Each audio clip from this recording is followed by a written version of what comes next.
할렐루야. 우리 함께 인사합시다. 은혜의 날개 아래 살아갑시다. 우리 주님의 은혜의 날개 살아갑시다. 네, 주님의 은혜의 날개 가운데 살아가기를 원합니다. 우리가 일반적으로 다른 사람에게 은혜를 받았다, 도움을 받았다라고 했을 때 얼른 내가 신세진 것 아닌가라고 할 때가 있습니다. 자존심이 좀 강한 사람은 내가 왜 저 사람에게 무슨 이렇게 신세를 져? 분명하게 은혜임에도 불구하고 신세졌다라고 생각할 때가 있습니다. 그런데 아주 높은 사람에게 어떤 은혜를 입었고 또 은혜 받았을 때는 또 다릅니다. 그리고는 그 은혜 받음에 대해서 굉장히 자랑하게 됩니다. 유명한 연예인이 사인을 해줬어요. 그러면 사인 막 자랑을 하게 되죠. 또 사진을 같이 찍었습니다. 굉장히 자랑거리가 되죠. 대통령에게 어떤 선물을 받았다라고 한다면은 또 그게 자랑거리가 될 것입니다. 제가 김대중 대통령 시절에 어떤 지인으로 이 손목시계를 선물로 받았습니다. 참 아주 볼 때마다 참 귀한 선물이다라고 생각을 하게 되었습니다. 또 제가 이제 안산 경찰서 이제 경복을 할 때에 대한민국 경찰청장이 감사장을 이렇게 주면서 거기에 이제 부상으로 이 골프를 칠 때에 이렇게 회중시계 여기다 다는 회중시계를 하나 줘가지고 저는 뭐 골프를 안 치니까 그게 이제 제 막내 동생에게 이렇게 주게 되었습니다. 그건 또한 감사한 일이고. 그런데 이제 안산경찰서장이 감사장을 줄 때는 아무것도 안 주더라고요. 뭐 그냥 감사장만 줬는데, 그래도 그런 것들이 좀 이렇게 감사하게 생각을 할 때가 있습니다. 여러분, 전능하신, 그리고 전지하신 하나님 앞에 우리가 많은 은혜를 우리는 받고 살아갑니다. 순간순간마다 매일매일 그 많은 은혜를 받고 살아가는데 과연 그 은혜에 얼마만큼 우리가 감사하고 또한 그 은혜를 내가 받았구나 라며 생각하면서 살아가고 있는지요. 이스라엘 백성들은 이 은혜를 히브리어로 헨이나 내지는 헤세드다라고 말합니다. 헨 내지는 헤세드, 그리고는 헬라어는 카리스라라고 말하는데요. 단순히 어떤 사람으로부터 도움을 받았다라고 끝남이 아니다는 것이죠. 그러니까 은혜를 받았다라고 하는 것은 세 가지 의미를 가지고 있는데, 서로 간에 인격적인 그런 교제가 시작되었다라는 그런 의미를 가지고 있습니다. 은혜를 받았다라는 것은 이제 그 은혜를 받음으로 서로 간에 인격적인 교제가 시작되었다라는 것입니다. 다른 사람으로부터 통해서 우리가 은혜를 받습니다. 그러면 그 다른 사람과 함께 이제는 교제와 사귐이 시작됐다는 의미입니다. 전혀 알지 못했던 사람인데, 아니 알았다 한다 할지라도 더 구체적이고 더 깊은 그런 교제가 이루어지고 있는 그런 인격적인 그런 만남과 이루어지고 있다는 그런 증거가 바로 은혜이다는 것입니다. 뿐만 아니라 지속적인 그런 사랑이 관계가 이루어져 가고 있음을 말하고 있습니다. 단 한 번의 도움으로 끝난 것이 아니라 한 번의 그 은혜를 받은 것이 계속해서 이어가고 있다는 것이죠. 우리가 부모님의 사랑을 많이 받고 또 자녀들을 사랑합니다. 그런데 그런 것이 한 번으로 끝납니까? 계속해서 이어가고 있는 것이죠. 그래서 그 은혜를 내가 잊지 말아야 되겠다. 계속해서 그 은혜를 받으니까 그 은혜에 감사합니다. 아니, 또 너무 은혜를 계속 받으니까 그 은혜를 잊어버리는 그런 경우도 있지만은 정말 그 은혜를 생각하면은 잊지 못할 그런 은혜가 계속적인 그런 은혜였기 때문입니다. 더 나아가서는 우리가 받았던 그런 은혜가 그 은혜로 끝남이 아니라, 또 아주 그 소량의 그런 은혜로 끝남이 아니라 더 필요한 것, 더 풍성한 것으로 우리 하나님이 우리에게 은혜를 주신 것, 이것이 바로 풍성한 공급함을 받았을 때 은혜를 받았다라고 말합니다.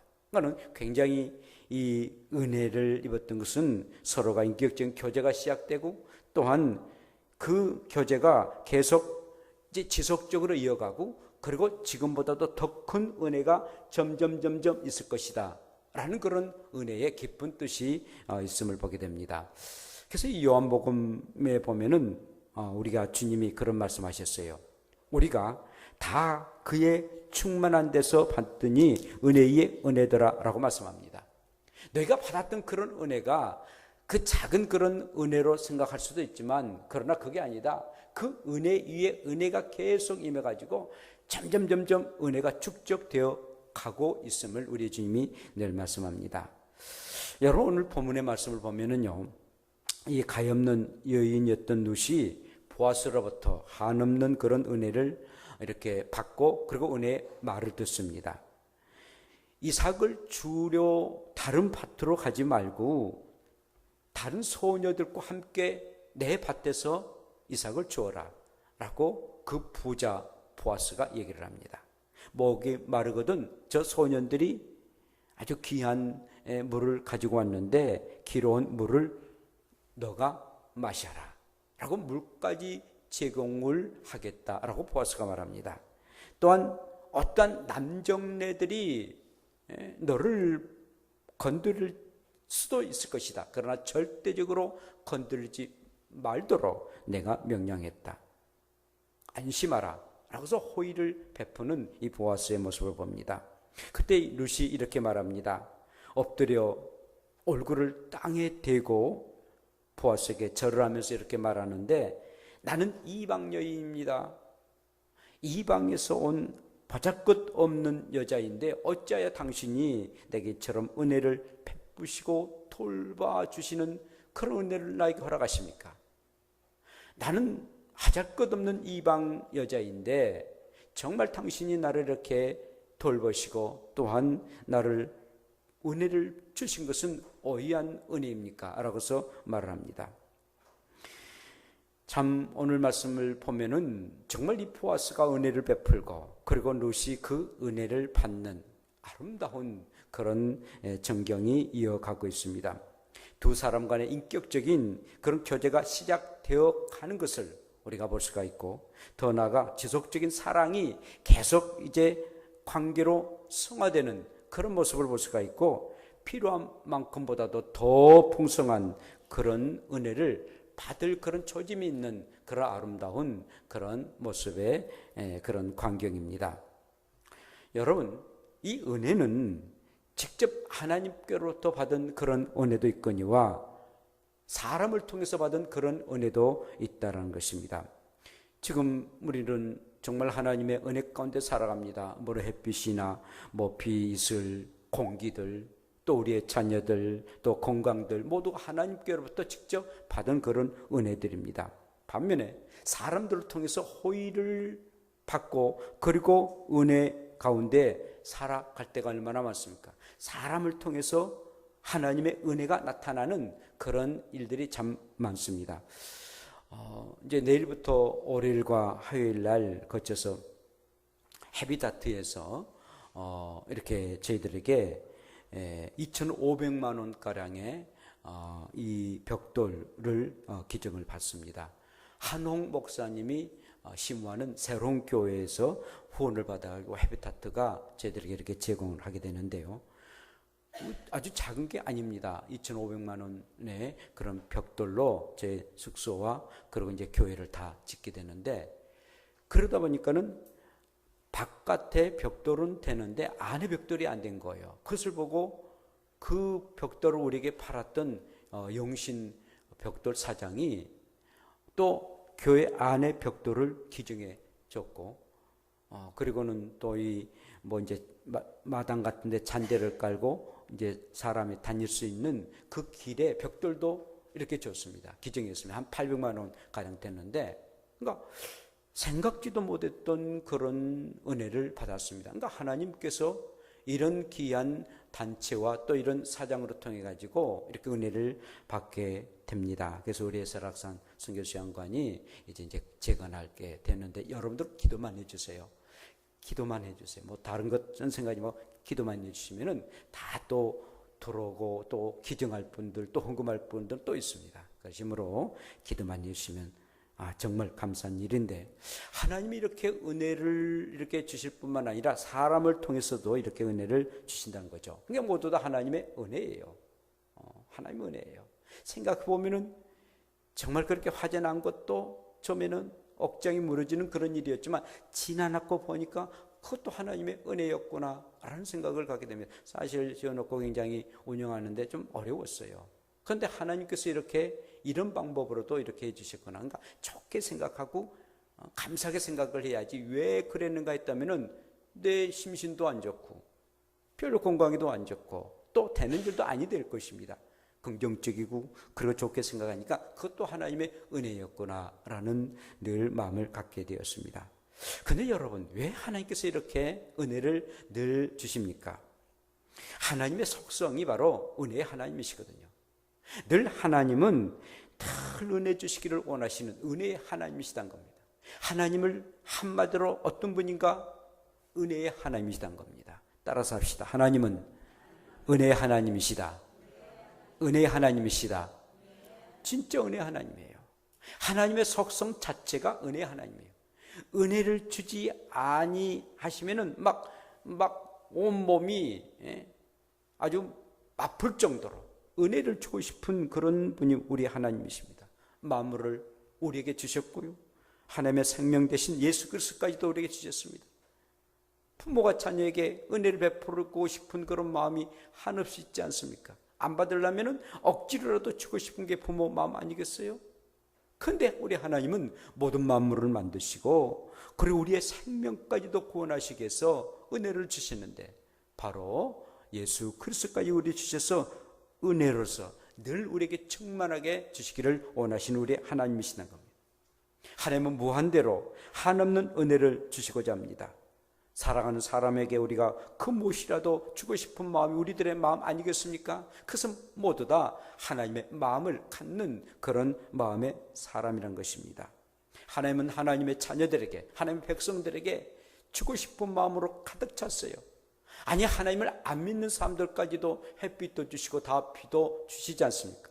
그런데 하나님의 자녀들에게는 더 큰 사랑을, 더 큰 은혜를 주시기를 원하시고 늘 주시고 있다는 사실입니다. 오늘 보아스를 보세요. 정말 이 보아스는 누에게 무엇인가를 그냥 주고 싶은 그런 마음, 은혜를 베풀고 싶은 마음으로 가득 찼습니다.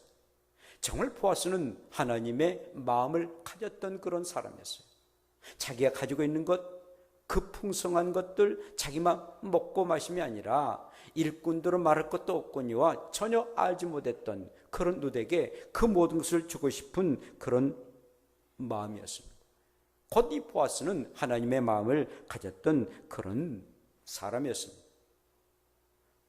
사랑하는 여러분, 그러므로 저와 여러분들은 보아스가 가졌던 그런 마음, 하나님의 그 심정을 우리는 알고 날 주고 싶은 그 마음, 은혜를 베푸고 싶은 그런 마음으로 살아갈 때 우리 하나님께서는 그 사람을 사랑하시고 더 큰 은혜를 허락해 주실 줄로 믿습니다. 루시, 어찌 저에게 이런 은혜를 베푸십니까? 라고 말합니다. 보아스가 이렇게 대답해요.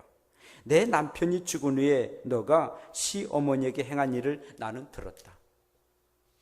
그리고 너의 땅을 떠나 낯선 이곳에 온 용기와 믿음에 대해서 내가 알고 있다. 그러니 어찌 칭찬하지 아니할 수가 있겠느냐라고 얘기합니다. 사랑하는 여러분, 정말 이 보아스는 하나님께서 내게 주신 그 행한 일을 너에게 보답하기를 원하시고 계신다라고 얘기합니다. 하나님께서 원하시고 계신다는 거예요. 네가 행한 일들을 하나님께서 너에게 보답하기를 원하신다라고서 말합니다. 여러분, 하나님 어떤 하나님이십니까? 우리의 성도가 행한 일에 은혜로 보답해 주시는 하나님이시다는 사실입니다. 여러분, 이사야 선지자가 히스기야 왕이 병들었습니다. 이사야 선지자는 대선지자였습니다. 그런데 이 히스기야 왕이 병들어 죽게 되었습니다. 이사야 선지자는 하나님께로부터 받았던 그런 어떤 지시가 있었기에 하나님이 너의 짐을 정리하라고 했다. 너는 죽고 살 수가 없을 것이다 라고 대선지자였던 이사야가 얘기를 합니다. 그 얘기를 들었던 히스기야 왕, 그러면 뭐 죽죠 라고 자기를 자포자기한 것이 아니라 그는 얼굴을 벽을 향하고 그리고 하나님 앞에 기도합니다. 어떤 기도를 하냐면은 하나님 아버지, 내가 진실과 전심으로 주 앞에 선한 일들을 행한 것을 기억하옵소서. 정말 내가 하나님 앞에 진실하고 그리고 전심으로 우리 하나님을 사랑했지 않습니까? 그것을 좀 기억해 주시길 바랍니다. 그리고 나의 생명을 연장시켜 주시길 바랍니다. 사실 이 히스기야 왕은 그의 아버지는 아주 악한 일을 많이 했습니다. 그러나 히스기야 왕은 정말 개혁을 일으켰습니다. 1517년 마르틴 루터가 종교 개혁을 하는 것처럼 그 당시에 우상을 섬겼던 것들을 다 타파하고 산당을 다 부셔버리고 그리고 여호와 하나님만 섬기도록 아버지가 행했던 일들 다 없도록 하게 하고 그리고 하나님을 섬기도록 종교 개혁을 일으켰던 사람이 바로 히스기야 왕이었습니다. 하나님도 알고 계세요. 그런데 히스기야 왕은 하나님 지난 일에 내가 하나님을 위해서 일했던 것들 그것도 전심으로 그리고 진실하게 했던 것을 기억해 달라고 그리고 나를 긍휼히 여기셔서 나의 생명을 연장해 달라고. 그때 하나님께서 그의 계획을 아셨습니다. 기억하셨습니다.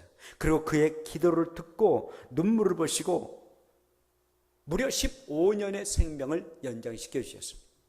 내가 너의 눈물을 보았고 너가 행했던 일들을 내가 기억하고 있다. 내가 전심으로 너가 나에게 기도한 것을 내가 보았다. 너의 생명을 15년 연장시켜 줄 것이다. 이 일을 위해서 그냥 시켜준 것이 아니라 저 태양을 성경 보면 10도를 늦게 출발하도록 해서 결국은 15년 동안 이 히스기야 왕의 생명을 연장시키는 그런 사건을 우리가 볼 수 있습니다. 사랑하는 여러분, 하나님의 지난 일을 기억하시고 그리고 히스기야 왕이 간절한 마음으로 기도할 때 그 기도는 응답이 되셨습니다. 분명하게 히스기야는 15년을 덜 살고 죽을 수도 있었습니다만은 하나님의 은혜 가운데에 그가 살게 되었습니다. 하나님의 은혜가 어떻게 나타났습니까? 히스기야 왕이 지난 날에 진실과 전심으로 하나님의 선한 일을 행했기 때문에 하나님이 그 일을 기억하고 계셨기 때문에 그가 그렇게 15년을 연장하며 살 수가 있었던 것입니다. 여러분들이 선한 일을 행하면은요 생명으로 그러나 악을 행한 자는 심판으로 임할 것이다 라고 말씀하고 있습니다. 사랑하는 여러분, 우리가 선한 일을 행하는 것 그냥 잊을 수도 있어요. 뭐 하나님이 이걸 기억하고 계실까? 라고 의아하게 생각할 수도 있습니다만 분명한 사실은 하나님이 기억하고 있다는 사실입니다. 여러분들이 생각하고 또 여러분들이 행동하는 것, 특별히 행한 것, 정말 주님을 위해서 헌신하고 하나님의 그 은혜를 참으로 생각하고 그 은혜에 보답하는 그 모든 행동을 하나님은 낱낱이 기억하고 계신다는 사실입니다. 그러므로 항상 그냥 예수 믿으면 그걸 끝나지 뭘 하나님께서 기억하고 계셔? 아닙니다. 하나님은 지난 날에 내가 선한 일들을 행한 것을 기억하고 계시고 또 악한 일도 기억하고 계십니다. 내가 하나님을 잘 경외하지 못한 것들도 기억하고 계신다는 사실입니다. 선과 악을 분명하게 기억하고 계신 분이 바로 우리의 하나님이십니다. 사랑하는 여러분, 그러므로 사랑하는 동안 정말 하나님이 기뻐하시고 하나님이 참 좋아하시고 박수 칠 만한 그런 선한 일을 많이 하셔서 하나님의 기억 속에 여러분들을 생각할 때마다 하나님이 여러분들의 이름을 생각하고 여러분들의 얼굴을 볼 때마다 참 내가 저를 귀하게 여기고 저가 선한 일을 행한 것을 내가 기억하고 있지 하나님의 마음을 흡족하게 해드릴 수 있는 복된 여러분들 되시기를 축복합니다. 두 번째로는 하나님은 은혜의 날개 아래 우리를 보호하고 계신다라는 말씀입니다. 보아스가 룻에게 이렇게 말합니다. 이스라엘의 하나님 여호와께서 그의 날개 아래 보호를 받기를 원한다라고 말하고 있습니다. 정말 암탉이 제 새끼를 이렇게 그의 날개 아래 품 것 같이 하나님이 저와 여러분들을 늘 하나님의 은혜 날개 아래 품고 계신다라는 사실입니다. 여러분, 사실 얼마나 우리가 이 세대에 살아가는 동안 불안하고 그리고 공포하고 또한 두려움 속에 살아가고 있습니까? 언제 무슨 일이 일어날지 모르는 그런 위험한 그런 시대에 살고 있습니다. 국내뿐만 아니라 또한 정세가 또 우리나라를 주변에 있는 그런 나라들이 항상 우리를 위협하고 있음에 우리는 늘 불안하게 살고 있는 것이 사실입니다. 또 우리의 가정에서도 또 내 자신에게도 언제 무슨 일이 일어날지 정말 모를 정도로 우리는 늘 불안한 가운데 살아갑니다. 그런데 우리는 하나님을 믿어요. 그래서 우리는 여호와는 나의 목자시니 내게 부족함이 없으리로다. 나를 푸른 초장과 신만한 물가로 인도하시는도다. 늘 시편 23편 1절의 말씀처럼 늘 우리의 하나님이 나의 목자가 되셔서 나를 인도하신다. 그런 마음들이 불안하고 그리고 초조한 마음을 늘 안전하게 만듭니다. 하나님은 우리의 피난처시요 힘이시요 환난 중에 만날 큰 도움이시라. 그러므로 땅이 변하든지 산이 흔들려 바다 가운데 빠지든지 바닷물이 흉룡하고 뛰노들지 그것이 넘침으로 산이 요동할지라도 우리는 두려워하지 아니하리로다. 시편 46편 1절부터 3절의 말씀처럼 산이 요동한다 할지라도 바다가 흉룡한다 할지라도 내가 두려워하지 않을 것은 하나님이 모든 산과 바다를 다 움직이시고 또한 그들을 다스리고 계신 하나님이지 않느냐. 그 하나님을 내가 믿고 있기 때문에 나는 요동하지 않겠다라는 시편의 고백입니다. 살아가는 동안 우리의 삶이 참으로 힘들고 어려운 삶이 참 많습니다. 디모데는 이렇게 사도 바울의 그 권면을 듣습니다. 내 아들 디모데야, 그러므로 내가 그리스도 안에서 있는 은혜 속에 강해라. 디모데후서 2장 2절 21절의 말씀 가운데에 우리가 은혜를 받게 되면 강한 사람이 되지만 그러나 은혜가 떨어지면 아주 약한 사람이 됩니다. 정말 하나님의 은혜 속에 살아간다 하면은 힘있게 세상을 살아가지만 은혜를 받지 못하고 나 혼자 산다라고 생각하면은 늘 힘이 없고 병들고 연약한 모습으로 살아가게 됩니다. 사랑하는 여러분, 그러므로 저와 여러분들이 나는 하나님의 은혜 가운데 산다. 근데 은혜의 그 날개 가운데 나는 늘 순간순간마다 살아간다라고 고백하시고 늘 하나님의 은혜 속에 살아가는 복된 여러분들 되시기를 축복합니다. 마지막으로는 하나님은 누구에게 온전한 은혜의 상 주실 것을 원하신다라고 말하고 있습니다. 이 보아스가 굉장히 축복해줘요. 정말 너희의 그 모습을 보고 너의 행함을 보고 하나님께서 너에게 복 주시기를 원하시고 계신다. 상 주시기를 원하고 계신다. 은혜의 상을 받기를 너가 참 원한다라는 그런 고백을 하고 있습니다. 사도 바울이 이렇게 늘 고백합니다. 앞에 있는 것을 잡으려고 표대를 향하여 그리스도 예수 안에서 하나님이 위해서 부르신 부름의 상을 위해서 나는 살아간다. 그가 산 목적은 이제는 내가 구원에 이르렀다. 나는 분명히 천국 들어간다. 그 천국 들어감으로 끝난 것이 아니라 분명한 사실은 하나님께서 나에게 상을 주실 것이다. 부름의 상을 주실 것이다. 상을 준비하고 계실 것이다. 사랑하는 여러분, 저와 여러분들은 구원에 이르렀습니다. 천국 분명하게 들어갈 것입니다. 들어가면 뭐합니까? 정말 들어가서 아주 무의미한 그런 삶을 살기를 원하십니까? 아니면은 정말 우리의 주님의 칭찬을 받고 우리 주님이 준비한 그런 상급을 받고 그 상급의 그 삶에 누리면서 살아가기를 원하십니까? 우리의 삶이 진정으로 구원의 이름으로 끝난 것이 아니라 이제는 구원 잃은 사람들에게 주어질 상급을 바라보고 살아가는 것. 여러분들이 주의 일을 감당하고 열심히 신앙생활하는 것, 내가 어떤 일이 있어도 상급 받을 것이다 라는 그런 믿음을 가지고 살아가는 것. 여러분, 달리기 선수들이 그냥 참여한 걸로서 그냥 보람을 느낀다. 물론 그럴 수도 있습니다. 많은 그러나 5명, 10명이 100m, 200m 달리기 한다. 달리기 열심히 잘해가지고 1등 된다는 게 얼마나 바람직스럽겠습니까? 어차피 달리기 할 바에는 1등 되는 것이 우리의 소원 되어야 되지 않겠습니까? 참여하는 걸로 나는 족하다. 그건 너무나도 소극적입니다. 우리가 예수 믿고 천국 들어가서 끝난 것이 아니라 천국 들어가서 내가 상급을 누릴 것이다, 상급을 받을 것이다, 상을 받기 위해서 내가 산다 라는 그런 목표를 가지고 살아가는 것과 그냥 대충 살다가 뭐 천국만 들어가면 되지 라고 하는 것과는 완전히 삶의 질이 다르다는 사실입니다. 우리가 살아가는 동안 정말 천국에 들어가서 말할 것도 없거니와 천국에 들어가서 우리 주님의 칭찬 듣고 또 주님이 여러 모양의 상급을 우리에게 준비하고 계신다라고 말씀하시는데 그 상급을 마음껏 받을 수 있는 여러분들 되시기를 축복합니다. 자, 그러면은 여러분 이 은혜를 우리가 어떻게 해야 됩니까? 은혜를 받기를 사모해야 됩니다. 오늘 말씀 보면은 이 룻이 내 주여 내가 당신께 은혜 입기를 원하나이다 라고 13절에 말합니다. 정말 당신께 은혜 받기를 원합니다 라고 그 은혜를 사모해요. 은혜를 사모해요. 만약 하나라도 우리에게 하나님이 은혜를 주시는데 그 은혜가 끝나거나 그 은혜를 하나님이 멈춰버린다면 살 수 있는 삶이 어디가 있습니까? 항상 우리가 은혜를 사모해야 됩니다. 지금은 구원을 받을 만한 때요, 정말 은혜를 사모할 때입니다. 은혜를 참으로 사모해야 됩니다. 사모하는 자에게 은혜를 더해 주신 겁니다.